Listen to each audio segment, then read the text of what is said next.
이 시간은 다양한 지질 구조에 대해서 공부하도록 하겠습니다.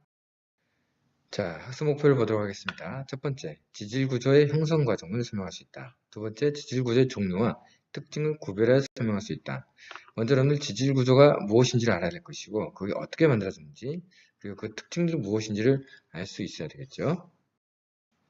자, 먼저 관입을 공부할 텐데요. 관입은 마그마가 어떤 지층을 뚫고 들어오는 현상입니다. 뚫고 들어와서 식은 상태가 되겠죠. 그것을 우리가 관입이라고 이야기합니다. 자, 이 그림을 보시면 어떤 게 관입인지 아시겠습니까? 보시면 이 하얀색 이 밝은 애가 이렇게 뚫고 들어온 거죠. 원래는 이런 수평한 게 쌓여있는 지층 속에서 이 마그마가 밝은색 마그마가 들어오면서 이렇게 뚫고 들어온 걸 알 수가 있습니다. 자, 그 다음에 포획인데요. 자, 포획은 마그마가 이렇게 관입해 들어올 때 이 주변의 암석이 떨어져서 이렇게 들어온 것을 우리가 포획암이라고 합니다. 자, 이거를 보면은, 자, 여기 볼까요? 자, 마그마가 이렇게 식었는데 그 안쪽에 뭔가 떨어져 들어왔던 거죠.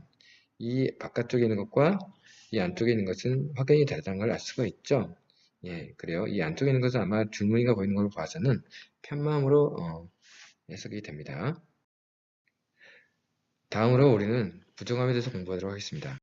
그러면 부정합을 알려면 정합의 개념을 알아야 되는데요. 정합은 위와 아래의 해적층이 큰 시간 간격 없이 나란히 쌓이는 관계고요. 부정합은 상하지층 사이에 긴 시간 간격, 시간 간격이 중요합니다. 있어서 두 지층의 관계가 시간적으로 불연속하다 이런 뜻입니다. 자, 한번 볼까요? 정합을 보면 왼쪽은 1, 2, 3, 4 시간적으로 주르륵 쌓였다고 보실 수가 있고 오른쪽은 1, 2에서 3, 4 시기가 없고 6, 7이 바로 쌓인 겁니다. 그 얘기는 3, 4 시기에 쌓일 동안 여기서는 쌓이지 않았다는 얘기죠. 이 관계를 우리가 부정합이다 이렇게 이야기한다는 것입니다. 자, 여기가 바로 부정합 면이 되겠죠. 자, 부정합의 종류에는 경사부정합, 평행부정합, 난정합 이 세 가지로 나눠집니다. 하나씩 보겠습니다. 경사부정합 같은 경우는 아래층이 쌓인 방향과 기울어진 정도가 위층이 다른 경우입니다. 무슨 얘기냐? 위에는 똑바로 쌓였죠. 수평하죠. 근데 아래쪽은 경사졌잖아요. 그쵸? 이것을 우리가 경사부정합 이렇게 얘기합니다. 어떨 때 이렇게 생길까요? 네. 처음에는 수평하게 쌓일 겁니다. 그런데 시간이 지나면서 얘가 힘을 받아요. 그러면서 이렇게 찌그러지겠죠. 이걸 습곡이라고 하는데요. 그러고 나서 시간이 지나면 여기가 깎일 거 아닙니까? 산 정상이니까. 그럼 여기가 깎이고 그래서 얘가 다시 물밑으로 내려왔습니다. 그러면 다시 첫 번째처럼 위 수평으로 쌓이겠죠. 이렇게 생긴 게 바로 경사부정합입니다. 두 번째는 평행부정합입니다. 평행부정합은 뭐냐면 수평하게 처음에 쌓였죠. 그런데 어떤 원인에 의해서 이 전체가 쑥 올라오는 겁니다. 융기한 거죠. 그래서 융기한 상태에서 그대로 침식이 되는 거죠. 그리고 다시 어떤 원인에 의해서 내려가는 거예요. 침강하는 거죠. 물속 밑으로.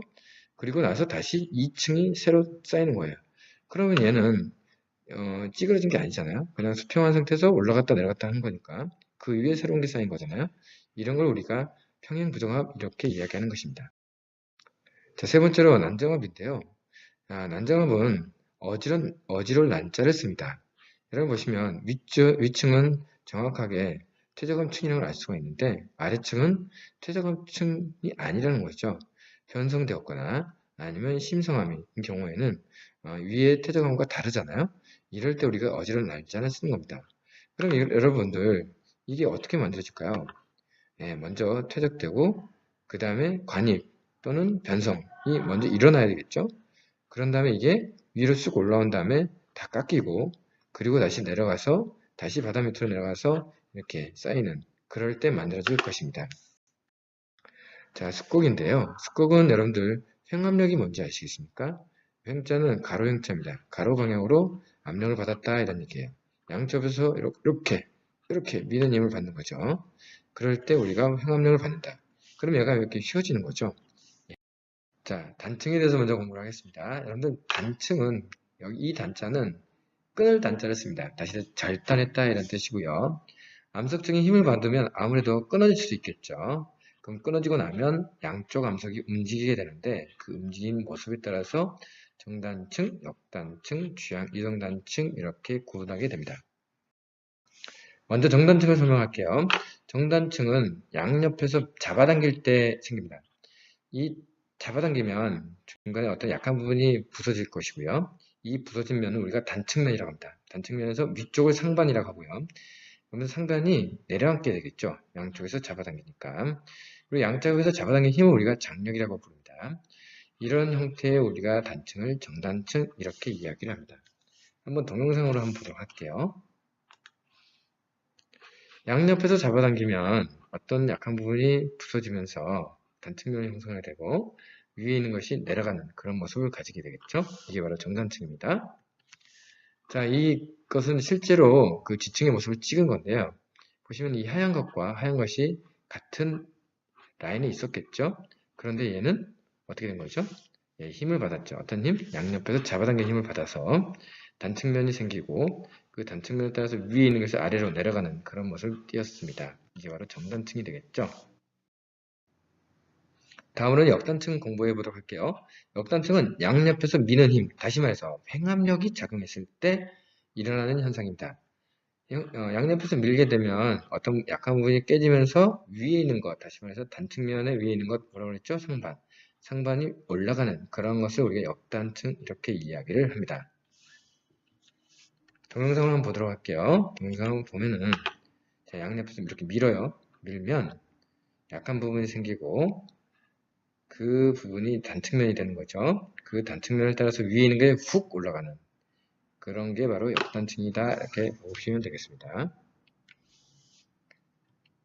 자, 역단층을 보시면 원래는 이 하얀 게 보이십니까? 네, 하얀 게 여기 하얀 면이 원래는 같이 있었겠죠. 그런데 얘가 힘을 받아서 어떻게 됐을까요? 네, 깨지면서 단층면이 형성되고 이렇게 올라가는 이것은 양옆에서 밀 때 이런 현상이 벌어지겠죠. 이게 바로 역단층. 다음은 주양이동단층인데요. 주양이동단층은 수평 방향으로 어긋나게 힘이 작용할 때입니다. 그러면 어긋나게 힘이 작용하니까 어떻게 될까요? 이게 따로따로 놀겠죠? 그래서 두 안반이 스쳐 지나가는 그런 형태가 되겠습니다. 자, 동영상 한번 보도록 할게요. 어떻게 되는지. 이렇게 밀고 이렇게 미는 거죠. 이렇게 밀고 이렇게 미는 거죠. 그럼 얘가 이렇게 가서 전체적인 이 암석층이 이렇게 들어가고 여기 있는 것은 위쪽으로 앞쪽으로 나오고 그런 형태를 띠게 되겠죠. 이게 바로 주양 이동단층의 모습입니다. 자, 그 다음에 이제 전리를 공부할 텐데요. 전리는 무엇인가요?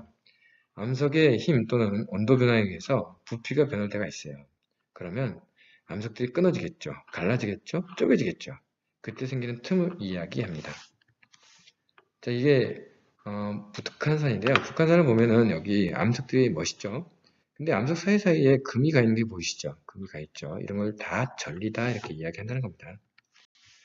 여기 전리가 상당히 크죠. 자, 이거는 주상절리인데 주상절리 보면은 기둥 모양처럼 생긴 돌들이 사이에 이렇게 틈이 있다는 게 보이시죠? 이거는 무등산 주상절리인데 얘도 마찬가지로 이렇게 틈이 있고 또 수직으로도 이렇게 수평으로도 이렇게 전리가 있죠. 이건 퇴적암층인데 퇴적암층도 이렇게 전리가 많이 발달되어 있는 게 보이시죠? 자, 그러면 주상절리가 무엇인지 한번 공부를 해볼까요? 주상절리는 딱 보시면 알겠습니까? 네, 주상절리는 주상, 다시 말해서 기둥 모양이죠. 기둥 모양이라고 해서 주상절리 이렇게 이야기합니다. 이 주상절리 어떻게 만들어질까요?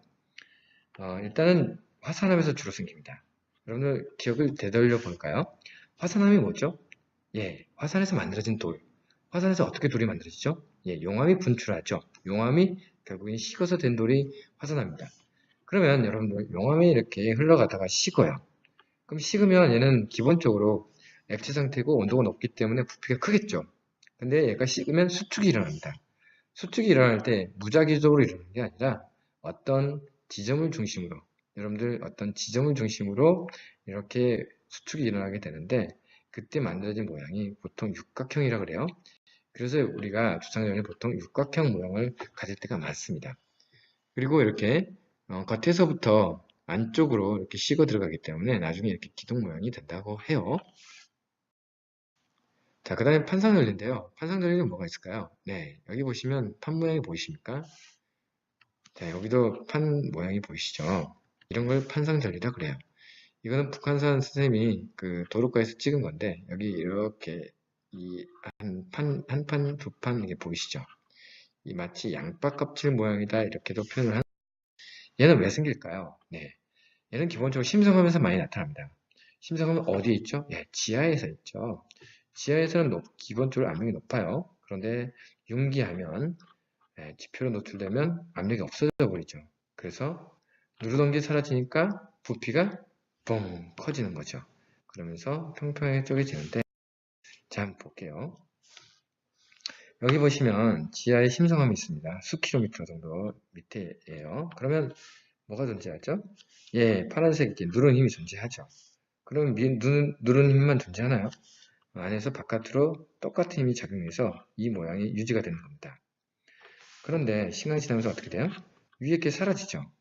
그러면 위에 파란색 누르던 힘이 어떻게 됐죠? 사라져 버리고 안에서 그 바깥으로 미는 힘은 그대로 존재하죠. 이 미는 힘 때문에 이 암석이 전체적으로 팽창하게 된다는 겁니다. 그러면서 팽창하는 과정 속에서 이렇게 양파 껍질처럼 이렇게 쪼개지는 거예요. 왜? 얘가 고체잖아요. 말랑말랑 액체가 아니기 때문에 고체 형태이기 때문에 이렇게 양파 껍질 모양처럼 이렇게 판을 이루면서 쪼개지게 되는 겁니다. 이렇게 해서 생긴 게 바로 판상전리입니다.